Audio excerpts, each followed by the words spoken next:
Y muy emocionado también a la vez porque es un culto especial el que tenemos el día de hoy. Por supuesto, empezando porque es el Día del Señor, pero también porque es un culto especial de envío misionero. Y esto pone una cuota emocionante al culto. Así que, hermanos, quiero que mientras sigamos cantando las próximas canciones, estemos meditando en nuestra mente y corazón acerca de la labor que como iglesia tenemos. Estos textos que acabamos de leer en la lectura bíblica en Romanos capítulo 10 también hablan un poco acerca de eso. Pero la meditación de esta mañana va a estar principalmente en dos textos. Y quiero que me acompañen en primer lugar en Juan capítulo 4. Juan capítulo 4, voy a dar lectura de los pasajes del 35 al 38. Juan capítulo 4, versículo 35 al 38 dice la Escritura. Voy a leerlo hasta el 42. ¿No dicen ustedes, todavía faltan 4 meses y después viene la siega? Pero yo les digo, alce sus ojos y vean los campos que ya están blancos para la siega. Ya el segador recibe salario y recoge fruto para vida eterna, para que el que siembra se regocije junto con el que siega. Porque en este caso el dicho es verdadero, uno es el que siembra y otro es el que siega. Yo les envío a ustedes a segar lo que no han trabajado. Otros han trabajado y ustedes han entrado en su labor. Y de aquella ciudad muchos de los samaritanos creyeron en él por la palabra de la mujer que daba testimonio diciendo, él me dijo todo lo que yo he hecho. Versículo 40. De hecho, que cuando los samaritanos vinieron, rogaban a Jesús que se quedara con ellos, y él se quedó allí 2 días.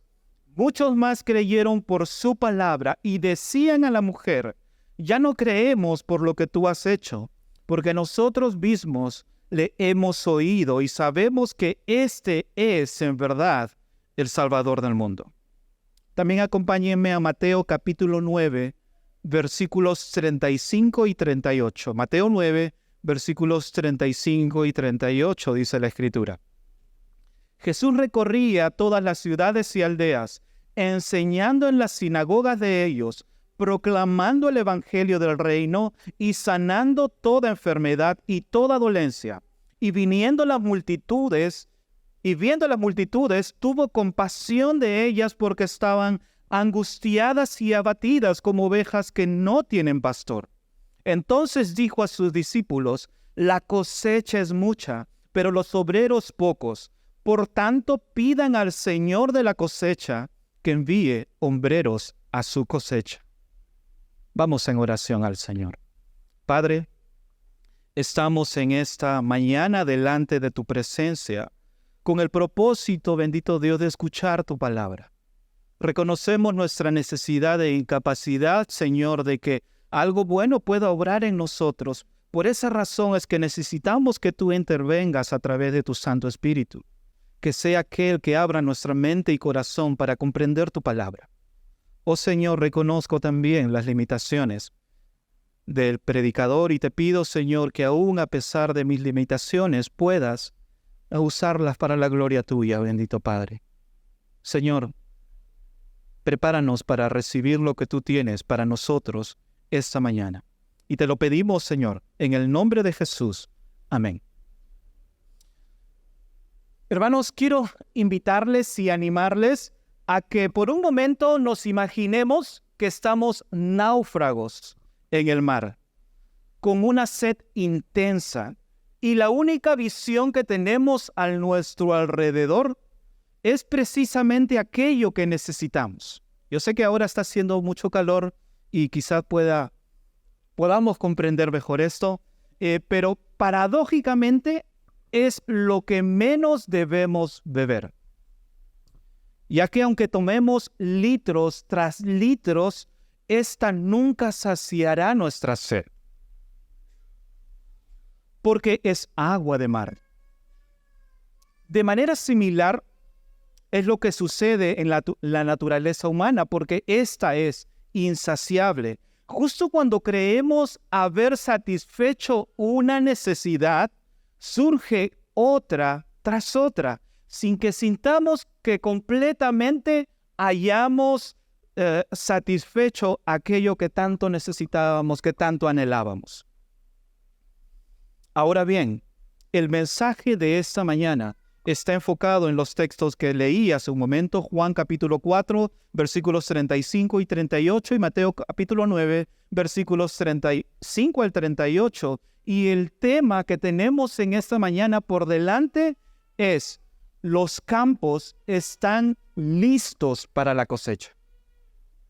Y vamos a ver en 3 puntos sencillos. El primero, vamos a estar abordando en los versículos 35 al 36, el tiempo de la cosecha es ahora. Como segundo punto, vamos a estar abordando en los versículos 37 y 38, hay almas perdidas para cosechar, donde finalmente estaremos concluyendo con el último punto, que los obreros son pocos para la cosecha, y donde estaremos viendo a través de Mateo capítulo 9, versículos 35 y 38. Pero creo que es necesario, por un momento, que podamos entrar en el contexto de esa lectura que acabamos de mencionar en el Evangelio de Juan capítulo 4. Pero para no dar lectura a todo el capítulo 4, recordemos que el relato que Juan tiene para nosotros es que Jesús tiene un encuentro con una mujer samaritana junto al pozo de Jacob. En este pasaje lo que sucede es que Jesús ofrece agua que ella no podía tomar, aquella agua que, a pesar de que esta mujer sacaba vez tras vez agua de este pozo, nunca iba a saciar su sed. Pero lo que Jesús está tratando de demostrar a esta mujer está simbolizando la vida eterna que solamente puede proporcionarlo Él. Y la enseñanza principal de este encuentro, lo que nos demuestra y destaca es la naturaleza espiritual de la salvación y de la adoración verdadera. Lo que está haciendo Jesús en el capítulo 4, en ese encuentro con la mujer samaritana, es que Jesús está rompiendo completamente las barreras culturales y sociales al dirigirse a una mujer samaritana, porque los judíos y los samaritanos no podían ni siquiera ni verse. Más aún, un maestro acercarse a una mujer. Eran parte de las barreras culturales de su tiempo. Y más aún, inclusive, al revelarse Jesús a esta mujer como el Mesías, nos está demostrando que la salvación no está limitada por la raza ni por el lugar, sino que es una invitación general. Y esta mujer, al recibir esta oferta gratuita de parte de Jesús, el agua de vida eterna, esta representa la invitación divina de parte del Salvador para toda la humanidad. Este encuentro que tuvo el Señor Jesucristo con esta mujer samaritana transformó completamente su vida, por lo que esta mujer no podía callar. Ella sentía la necesidad de poder testificar de aquel que le había dicho todo acerca de ella. En este caso, esta mujer pecadora, esta mujer con una mala reputación, esta mujer despreciada por la sociedad, la forma en cómo responde, y no es otra forma más gloriosa que alguien que ha bebido de esta agua de la vida eterna puede responder, es testificando del poder y la obra del Salvador. Este testimonio de esta mujer fue tan impactante que toda la ciudad se propuso de ver a Jesús. Y es lo que nos demuestra en el capítulo 4, que Jesús es el dador de la vida eterna y que la verdadera adoración debe ser en espíritu y verdad. Y estos pasajes enfatizan esto, la importancia. de que como creyentes somos llamados a adorar en espíritu y en verdad. Hermanos, durante mis cortos años y algunos años de creyentes, he tenido la bendición de poder viajar a diversas regiones del Perú, incluyendo la costa, sierra y selva. Muchas de ellas con el propósito de conocer, pero muchas también con el propósito de compartir el Evangelio. E incluso he podido tener la oportunidad de vivir algunos años en la sierra del Perú. Mi papá es de Cusco y hemos vivido algunos años junto con nuestra familia en Cusco, donde he podido apreciar, donde he podido observar, y seguramente muchos de ustedes saben acerca de esto, que los agricultores aguardan con gran expectación los tiempos adecuados para la siembra y la cosecha. ¿Por qué razón? Porque esto es sumamente importante, porque de esto radica la importancia de sembrar, o si siembras antes, o cosechas antes o después del tiempo asignado, va a afectar profundamente, significativamente, el rendimiento de esa cosecha y por ende el producto que vas a obtener. Tú has podido trabajar sembrando, has podido trabajar cuidando la tierra, arando la tierra, pero si tú te adelantas a la cosecha, no vas a obtener el resultado que tú esperabas, porque los tiempos en la cosecha son importantes. Lo que tenemos por delante de nosotros en el texto que hemos leído es precisamente un encuentro que tiene Jesús con esa mujer, pero también posterior a esto el encuentro que tiene Jesús con sus discípulos, y donde Jesús rompe todas las reglas habidas y por haber en cuanto a la cosecha. Por esa razón es que el punto primero de mi exposición es que el tiempo de cosechar es ahora. En los versículos 35 y 36 nos dice, Jesús está diciendo a sus discípulos, ¿no dicen ustedes, todavía faltan 4 meses y después viene la siega? Pero yo les digo, alcen sus ojos y vean los campos que ya están blancos para la siega. Ya el segador recibe salario y recoge fruto para vida eterna, para que el que siembra se regocije junto con el que siega. Lo que tenemos por delante es, Jesús nos está demostrando que Cristo es quien siembra la palabra y Él mismo es el que cosecha para vida eterna. Pero imaginemos por un momento los discípulos, hombres conocedores también, muchos de ellos del campo, pescadores.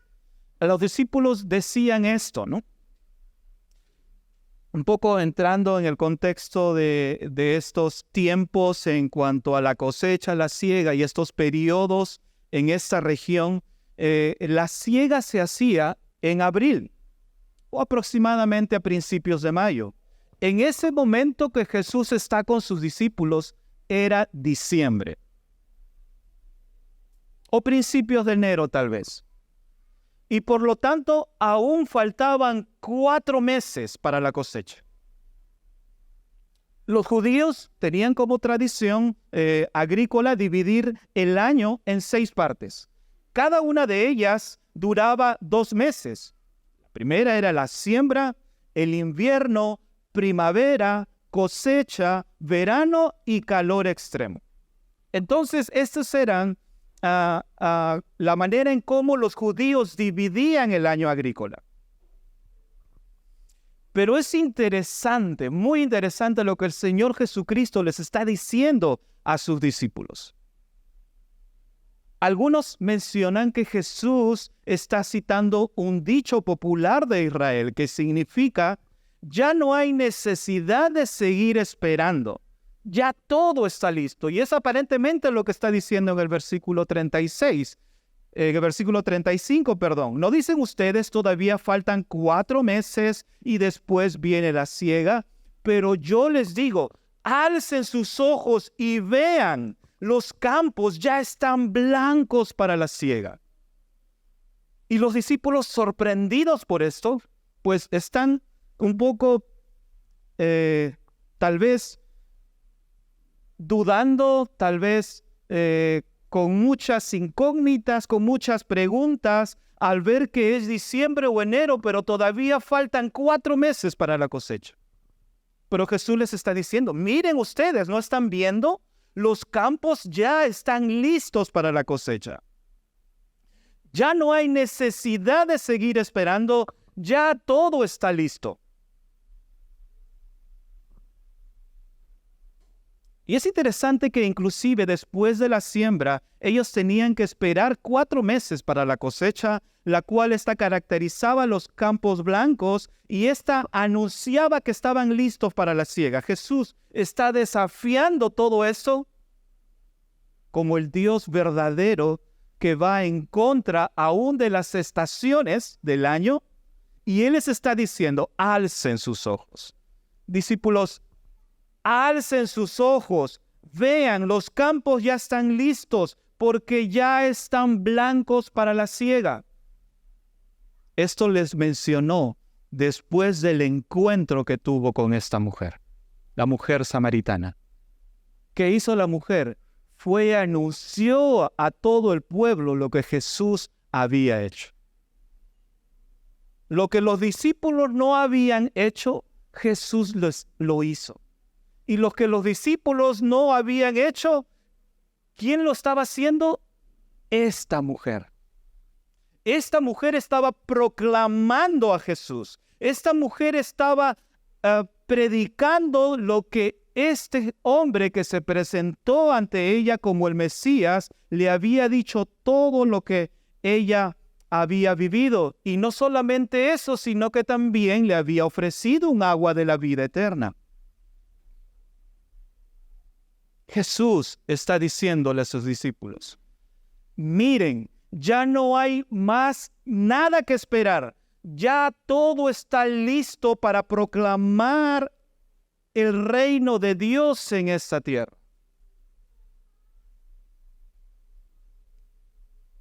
Por un momento quiero que vayan conmigo a Juan capítulo 4, unos versículos anteriores, a partir del versículo 31,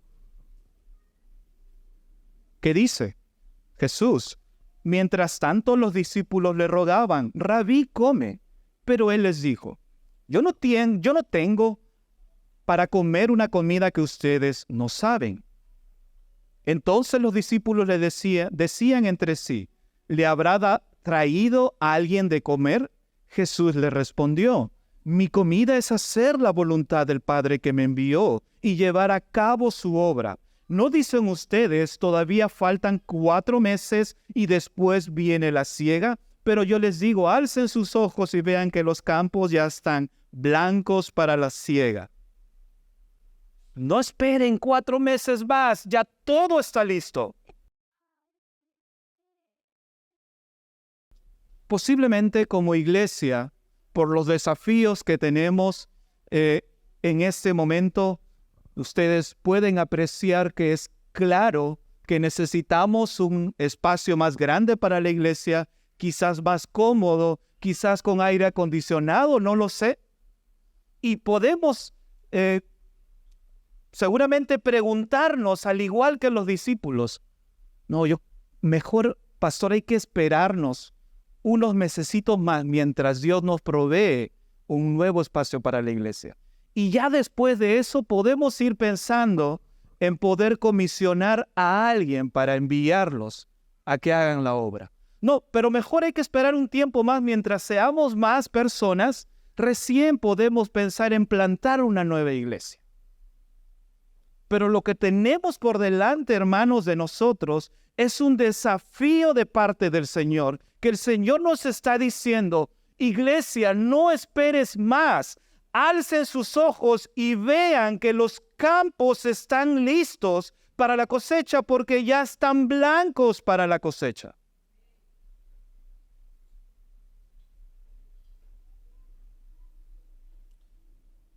No, iglesia, el tiempo de la cosecha es hoy. Nosotros somos misioneros, nuestra iglesia es misionera, somos llamados a cumplir la gran comisión.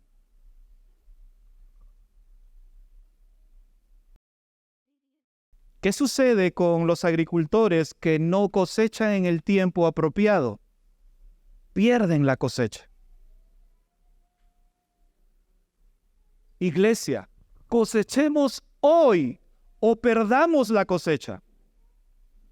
Iglesia, es hora de juntar la cosecha de las almas perdidas, no el próximo año, no en 5, no en 10. El desafío que tenemos como iglesia es hacerlo hoy, porque los campos están listos.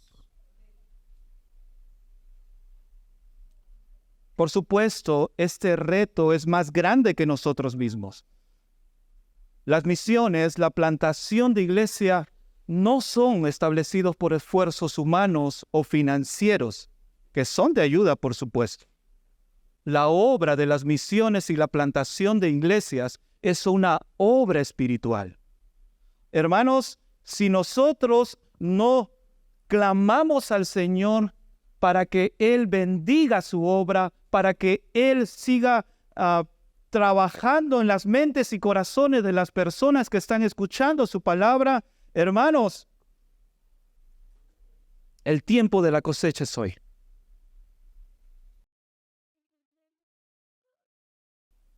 El día de hoy vamos a comisionar a una familia hacia las misiones transculturales.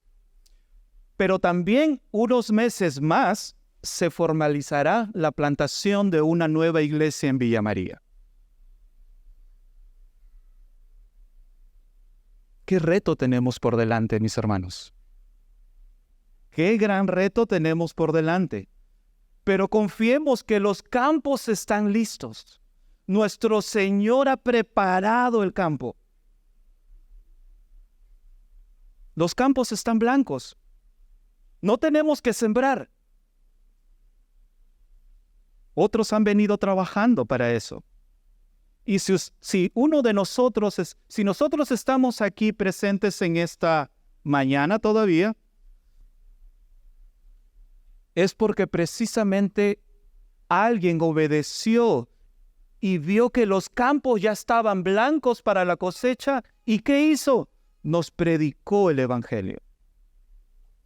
¿Qué quiere decir esto? Que usted y yo somos testimonio de que los campos están listos para la cosecha. ¿Por qué razón? Porque hay almas perdidas que cegar. Hay almas perdidas que cosechar. Versículo 37 de nuestro texto dice: porque en este caso el dicho es verdadero. Uno es el que siembra y otro es el que ciega. Yo los envié a ustedes a cegar lo que no han trabajado. Otros han trabajado y ustedes han entrado en esta labor. Hermanos, la necesidad es real. Hay personas que aún no conocen a Cristo, que están como ovejas que no tienen pastor. Nosotros mismos andábamos como ovejas que no teníamos pastor. Pero el pastor de las ovejas fue por nosotros. Seamos como nuestro Señor Jesucristo, como dice en Mateo capítulo 9, versículo 36. Y viendo las multitudes, tuvo compasión de ellas, porque estaban angustiadas y abatidas como ovejas que no tienen pastor. Esas ovejas éramos tú y yo. ¿Y qué hizo el Salvador? Tuvo compasión de nosotros. ¿Y cómo lo demostró? Muriendo en una cruz. Y no solamente eso, sino comisionó a otros para que la palabra de Dios llegue a ti y a mí. Esto demuestra, mis hermanos, la compasión del pastor de las ovejas que tiene para con nosotros. Y esa misma compasión es que usted y yo debemos tener, iglesia. Debemos ver a las personas que no conocen a Cristo y tener compasión de ellas, porque ellas están angustiadas y abatidas como ovejas que no tienen pastor.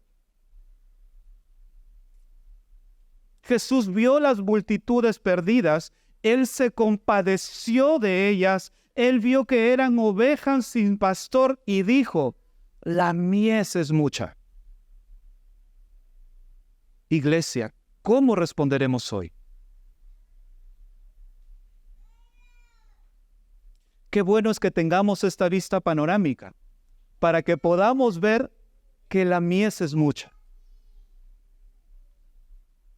Hermanos, sabemos que plantar una iglesia en Miraflores, quienes ya van con nosotros algún tiempo, son desafíos tremendos. Y hay momentos donde ya queremos tirar la toalla y no continuar.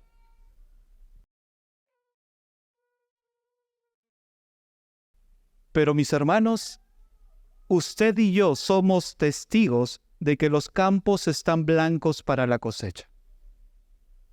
Miren a su alrededor, hermanos. Los campos están blancos para la cosecha, iglesia. ¿Lo cree?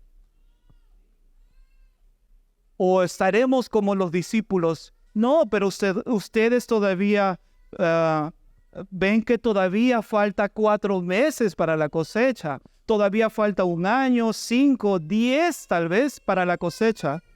Pero Jesús nos dice: no, iglesia, los campos están blancos, los campos están preparados, los campos están listos para la cosecha. Pero también en nuestro texto encontramos algo importante: la comisión que Jesús les da a sus discípulos. Y los discípulos de Cristo tenemos la responsabilidad de sembrar y cosechar. Versículo 37. Nuevamente, porque en este caso el dicho es verdadero: uno es el que siembra y otro es el que ciega. Yo los envié a ustedes a cegar lo que no han trabajado. Otros han trabajado y ustedes han entrado a su labor.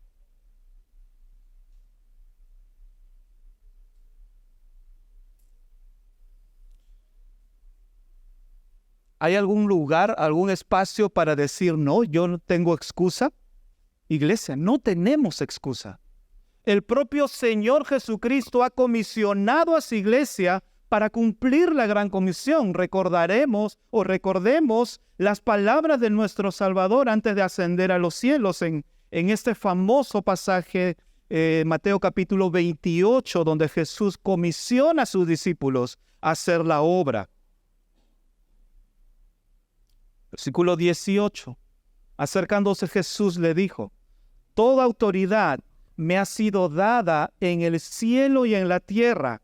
Vayan pues y hagan discípulos de todas las naciones, bautizándolos en el nombre del Padre y del Hijo y del Espíritu Santo, enseñándoles a guardar todo lo que les he mandado. Y recuerden, yo estoy con ustedes todos los días hasta el fin del mundo. Muchas veces pensamos que esta obra, por muy solo que nos sintamos, pero hermanos, no estamos solos. Familia Jiménez no van a estar solos. El mismo Señor Jesucristo les dice, lo dijo a sus discípulos y nos dijo a cada uno de nosotros: recuerden, yo estoy con ustedes hasta el fin del mundo.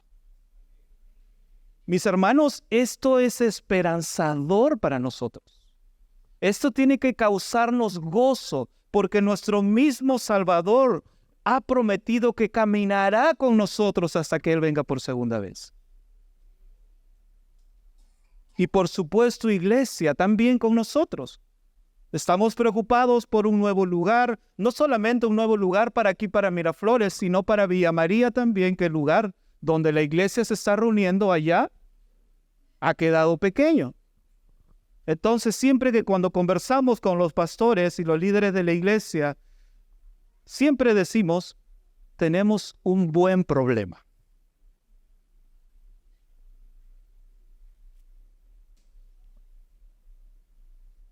Pero también, al igual que esa preocupación que tenían los discípulos, que el Señor les estaba diciendo que ya los campos estaban listos para la cosecha, al igual también nosotros los discípulos de Jesús tenemos esas preocupaciones.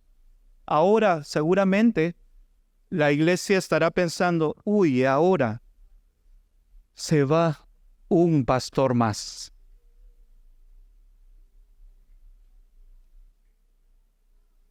Hermanos, si esto ya es real, no es una mentira, ya falta poco para que eso suceda.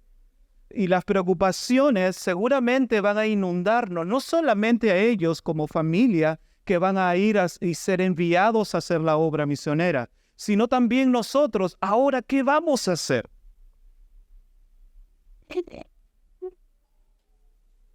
Iglesia, recordemos la promesa de nuestro Salvador. Recuerden, yo estoy con ustedes hasta el fin del mundo. La iglesia ha existido antes de que nosotros estemos aquí y seguirá existiendo si nosotros partimos a la presencia del Señor, porque es la obra de Cristo. Cristo es la cabeza de la iglesia y Él ha prometido que las puertas del Hades no van a prevalecer porque esta es su iglesia. ¿Lo cree?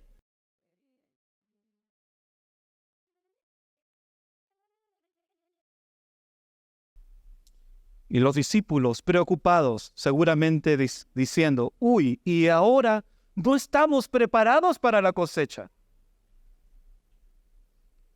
En Mateo capítulo 9, versículos 37 y 38, y ese es mi último punto, vemos que los obreros son pocos para la cosecha. Mateo capítulo 9, 37 y 38 dice, entonces Jesús les dijo a sus discípulos, la cosecha es mucha, pero los obreros pocos. Por tanto, pidan al Señor de la cosecha que envíe obreros a su cosecha. Mis hermanos, necesitamos obreros. ¿Por qué razón? Porque la cosecha es abundante. ¿Por qué razón? Porque los campos están blancos para la cosecha. Pero ¿cómo responde el Señor Jesucristo ante eso, diciéndole a sus discípulos? Por tanto, pidan al Señor de la cosecha que envíe más obreros. ¿Por qué responder con temor? ¿Por qué responder con dudas? Si el mismo dueño de la cosecha ha prometido que va a estar con nosotros hasta el fin del mundo y nos ha dado la solución. ¿Cuál es? Orar por más obreros para que el dueño de la mies, el dueño de la cosecha, envíe más obreros.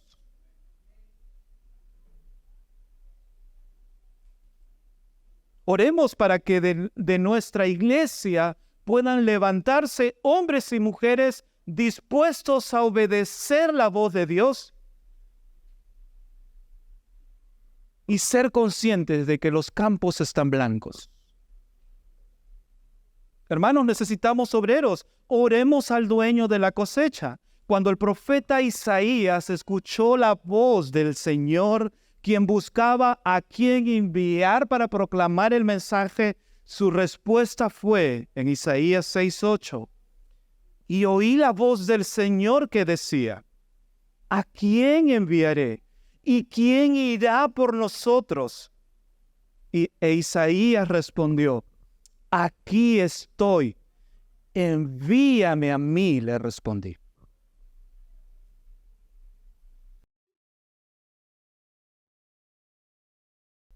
Iglesia, ¿estamos escuchando la voz del Señor este día? ¿Qué le vas a responder? Percibimos que Dios nos está llamando a servirle, a involucrarnos en su obra misionera y de plantación de iglesias. ¿Cómo le vas a responder? Quiera el Señor que usted y yo respondamos como el profeta Isaías. Señor, aquí estoy, envíame a mí. Y lo que tenemos por delante, hermanos, es una familia que ha respondido a la voz del Señor. Aquí estamos, envíanos a nosotros. Qué precioso es ver eso, mis hermanos. Estamos siendo testigos de la obra de Dios a través de su iglesia. Estamos preocupados, pidamos más obreros para la cosecha. Respondamos de esa forma. Debemos orar por más obreros, obreros que puedan recordar la importancia de trabajar en la cosecha, obreros y gente que trabaje con celo por Dios y el Evangelio, en vez de retirarse con sueño, diciendo no va a haber resultados, sin interés de predicar a las almas perdidas, viendo a las personas y no teniendo compasión de ellas. Iglesia, hagamos propias las palabras del apóstol Pablo. También en 1 Corintios 9:16, donde dice, porque si predico el evangelio, no tengo nada de qué gloriarme, pues estoy bajo el deber de hacerlo. Pues ay de mí si no predico el evangelio.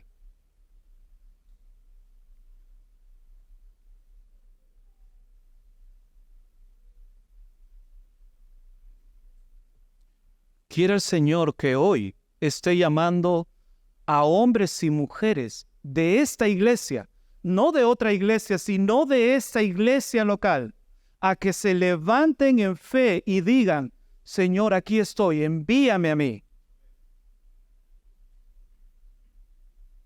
¿Cómo vamos a responder hoy al llamado de Dios? Tú que ya lo conoces, ¿el Señor te está llamando para su cosecha? ¿Qué le vas a responder? No, pero pastor, no.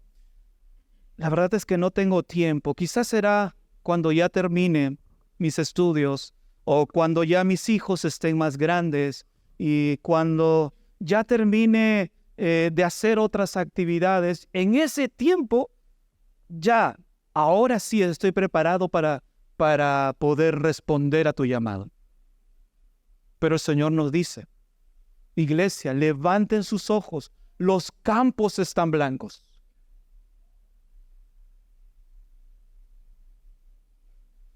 Una vez escuché que un misionero compartió el testimonio de una persona que respondió el evangelio cuando él estuvo en el campo misionero, y esta persona con lágrimas en los ojos le dijo, ¿cuándo es que vino Jesús? ¿El año pasado? Y el misionero le respondió, no, vino hace más de 2000 años. Y la respuesta de esta persona fue, entonces, ¿por qué recién es que han venido a decirme que hay perdón para mis pecados? Hermanos, cuando escuché eso, mi corazón se quebrantó completamente. Porque seguramente, al igual que yo, usted tiene más de una persona que no conoce el evangelio. Puede ser familiar, compañero de trabajo, vecino.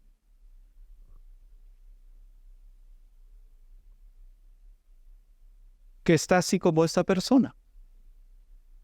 Que quizá conozca el evangelio cuando te tuvo a ti como aquella persona que debió compartirle el mensaje de salvación.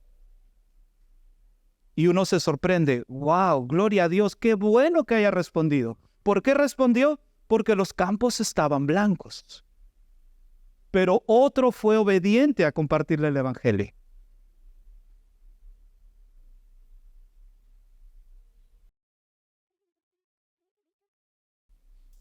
Quiero dirigirme a la familia Jiménez y mencionarles, hermanos, los desafíos transculturales son grandes.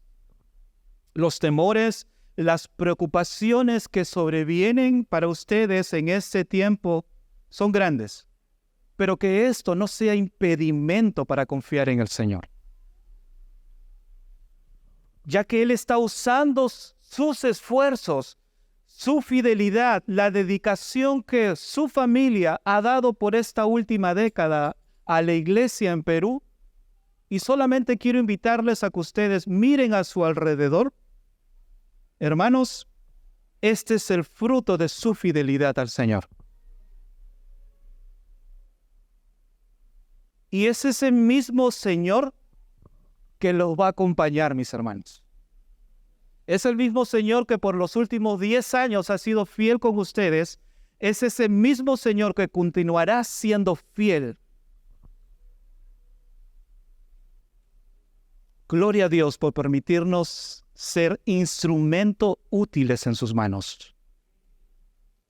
Porque Él ha dicho que es el mismo ayer, hoy y siempre. Que Él ha prometido que Él no nos dejará ni nos desamparará, hermanos. Que Él ha prometido que Él estará con nosotros hasta el fin del mundo. Y ustedes están saliendo a hacer la obra de Dios. ¿Cómo no el Señor guardará cada uno de sus pasos? Recuerden eso, mis hermanos.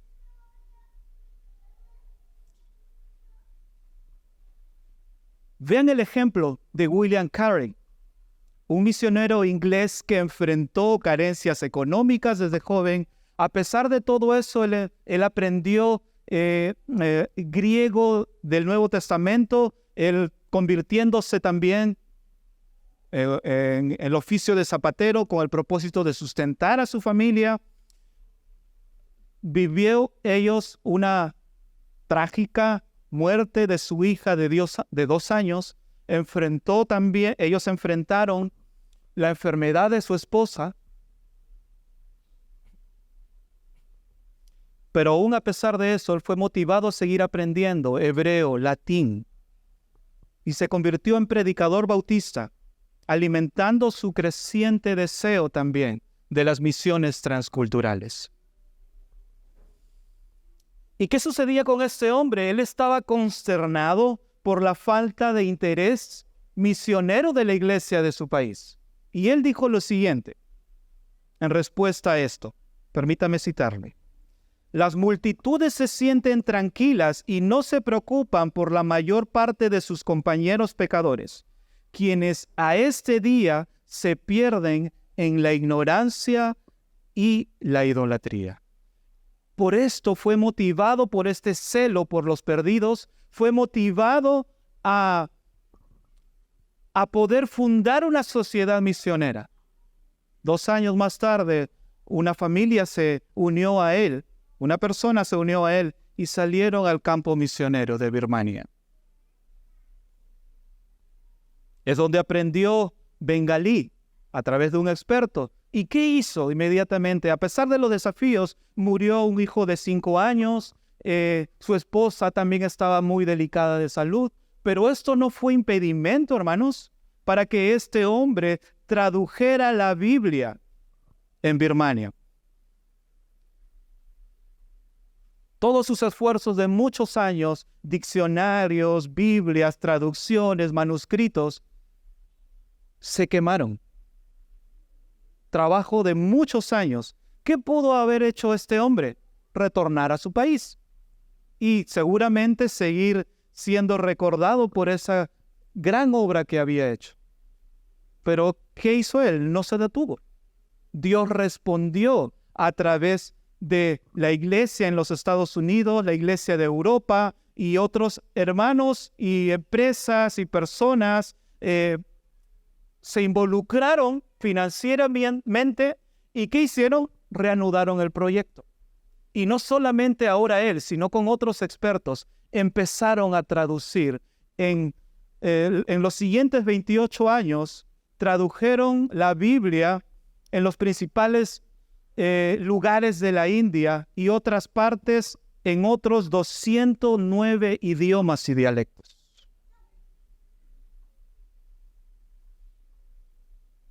Tras 41 años de ministerio, William Carey dejó un legado significativo en traducciones bíblicas, en educación y una reforma social que facilitó y también permitió y animó a otros a la obra misionera. Él es conocido hoy en día como el padre de las misiones modernas. Hermanos, así como William Carey, solo Dios sabe el impacto que sus vidas traerán en San Sebastián, España. Y más allá, sino también a través de la iglesia local, nuestra amada iglesia Gracia y Verdad. Ustedes son los primeros misioneros que nuestra iglesia está enviando. Quiere el Señor usar ese esfuerzo y sacrificio que ustedes están haciendo para que más se levanten y digan, henme aquí, envíame a mí. Pero no solamente es responsabilidad de hacer la obra a aquellos que reciben ese llamado. Y usted se preguntará, iglesia, ¿y qué de nosotros? ¿Qué hacemos nosotros ahora? Hermanos, nosotros también somos parte de este proceso. Ellos no están yendo solos, sino que están siendo comisionados por nuestra iglesia local. Y es nuestra responsabilidad no solamente velar por su cuidado espiritual y emocional, sino también de su sustento económico. Recordemos que las misiones se hacen con los pies de los que van, las rodillas de los que oran y las manos de los que dan. Pero ninguno de nosotros podemos permanecer sentados y decir, chao, que te vaya bien. Somos llamados a ser partícipes de esta obra. Cada vez que leo este pasaje de Romanos capítulo 10, versículos 13 al 15, se quebranta mi corazón. Y Pablo diciendo, porque todo aquel que invoque el nombre del Señor será salvo, pues ¿cómo invocarán a aquel a quien no han creído? ¿Y cómo creerán en aquel de quien no han oído? ¿Y cómo oirán sin haber quien les predique? ¿Y cómo predicarán si no son enviados? Tal como está escrito, cuán hermosos son los pies de los que anuncian el evangelio del bien. Cuán hermosos son los pies de los que anuncian el evangelio. Hermanos, si no somos nosotros, ¿quién? Y si no es ahora, ¿cuándo?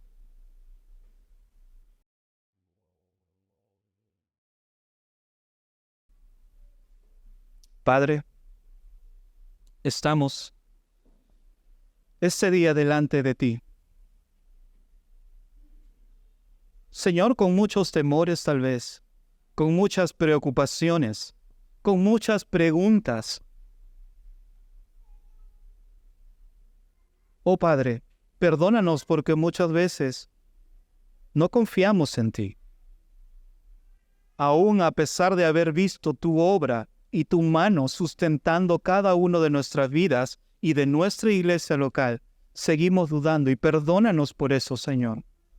Aún quizá no nos sentimos preparados para decir, Señor, aquí estamos, envíanos. Perdónanos, oh Señor, porque ciertamente somos incapaces. Por esa razón es que clamamos a ti en este día, para que seas tú obrando en nuestras vidas y a través de ella. Y ahora como iglesia local tenemos una preciosa responsabilidad. La primera familia de nuestra iglesia estará siendo comisionada hacia las misiones transculturales. Oh Señor, ayúdanos a responder fielmente a este desafío que tenemos como iglesia. Con esta hermosa familia que ha dedicado su vida, 10 años de su vida, a la obra de plantación de iglesias aquí en Perú. Señor, nos gozamos por su pasión y ahora su deseo de responder a tu llamado Ayúdanos a estar a esa altura también, dispuestos a recibir ese llamado que tenemos como iglesia y responder, bendito Padre. Ayúdanos porque ciertamente necesitamos de ti. Y te pedimos cada una de estas cosas en el nombre de Jesús. Amén.